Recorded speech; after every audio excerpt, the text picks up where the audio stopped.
era mukama yatuwa ani akulira wana waka Yesu ogamba akira kujana zima makaga ateka wana polisi tugatwale amaki amaka ubenga mutulabirira nywera watugamba togenda tuswaza katukola amawulire tetulina gwe tutemudde tetulina gwe tuse naye nga mu nsi muno mulimu abatemu tebabaleetera polisi tetulina musango gwe tukoze mukama gwe watusimba wano nze nali musomesa nenzija wano naye abatasoma nze ontwala ku mawulire naye njogera bya mukama ekyo kyo nkimanyi byetwogera byamu sokulabe kati ogenda wa olinawo abaana bameka wano anti bameka ate nne abala muwendo bonna bajje abaana bawe nawe jangu wano muli bameka bali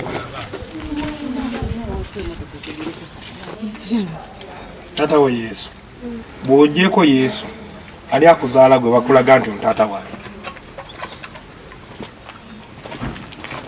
wano wajjawo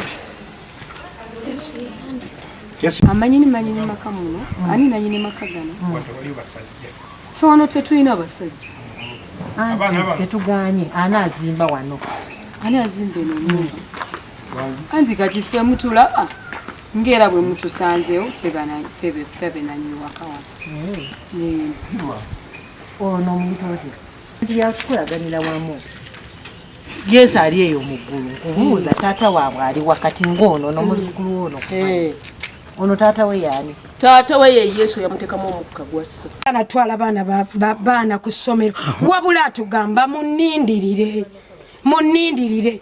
abo abaana ayagala basome ayagala bebe bulungi ayagala balye bulungi ensonga lwaki mubasanze wano ewaka tebali mu kuyaayuka tebali mu kugenda wabula bali wano tuli wano tukugenda kusoma yabagamba daddi ayogera nagamba munindeko munguminkirize ange tuli wano tulindirira mukama akola ebikulu eby'amaanyi ku bulamu bwaffe tetulingawo nga ffe ebintu si bya mubiri kati bino ebintu byo biyinza okuba Bravo. Nze nanyiwa. Gwe bakuyitali. Olivia kisa kya mukama. Olivia kisa kya mukama. Ate bana abaana obamanyi? Abaana? Bazukulu ba. Bazukulu bo. Wamakati kambi abaana ga amaka ga Yesu. Akulira amaka gano Yesu. Kati ninga mani yazimba amaka gano fena tukiriza mu Katonda. Anti era Yesu wabeerawo. Era baba wairawo entandiko. Bazukuru. Do you know this old woman? Yes. Who is she to you? She says she's the owner of the home. Anti Yesu yabagamba. Yesu yabagana okusoma. Abulokole. Lwaki mutwala abaana ku ssomero? Yesu yamanyi. Anja basoma ate tobalaba. Weebali era yabakulu. Yababeezaawo. gwe tulindirira gwe twogera naye tetwetwalanga ffe abaana b'abantu wabula Katonda oyo ali waggulu eyatonda eggulu n'ensi ye Katonda akola byonna ye muyinza w'ebintu byonna ffe tugoberera tufolowinga mukama bw'ayogera kino kye tugenderako tetulinga baana b'abantu nti omubiri mpulira gunjagaza kino kye mba nkola wabula tugoberera Katonda oyo ali waggulu nannyini byonna nannyini buyinza ffe tetwesobola ng'abaana b'abantu wabula tukoola oyo mukama ne tumugamba mukama obwo bujulizi mulinnye mulijulirira abalala muli babuulira enjiri temutya Yesu waali settlement eri tulindirira mukama tetulina kirala mulinnye mmotoka mulinnye naawe erinnya madamu nange ngenda Yesu waali kirala mukama wano wetuswali Kakeba Musa ssentebe gongola ye Muduuma wano wetuswali nkedde olwaleero okukwata abantu bano nga tuludde nga tuwulira amawulire nti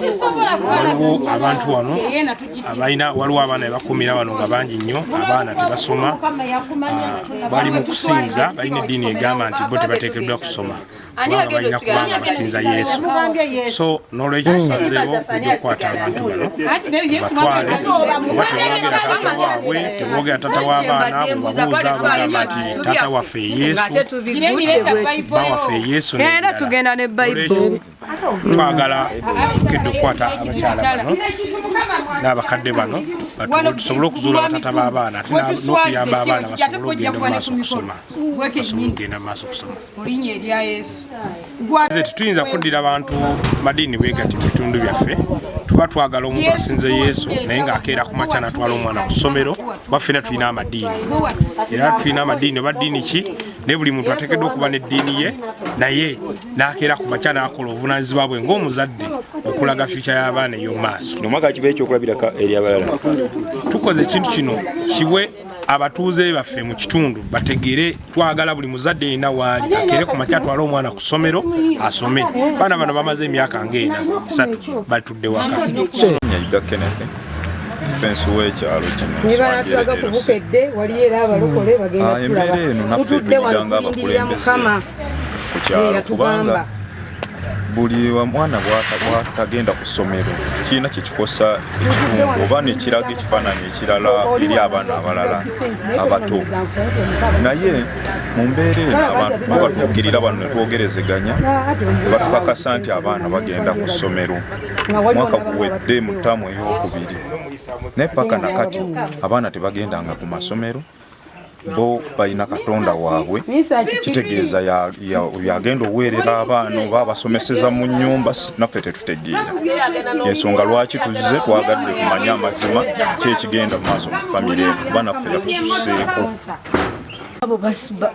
Mukama Katonda yatugamba abaana baffe bagenda kusoma ate banange ba police officer mwe nabaani omuntu omwavu omuntu waba talina ssente si kizibu nyinza okuba olwaleero taamu eno omwana tasomye naye nga next taamu agenda kusoma omwavu bamusibirawa n'omugagga bamusibirawa sina ssente za school fees naye ngenda zifuna next year teziriyo fine ngenda gendayo nga mbatwalidde ki conference waliwo just kantu amanyini maka muno ani nanyini maka gano sono tetulina abasajja tetuganye anaazimba wano ani azimba eno anti kati ffe mutulaba ngera bwe mutusanzeewo febe nanyini wakawa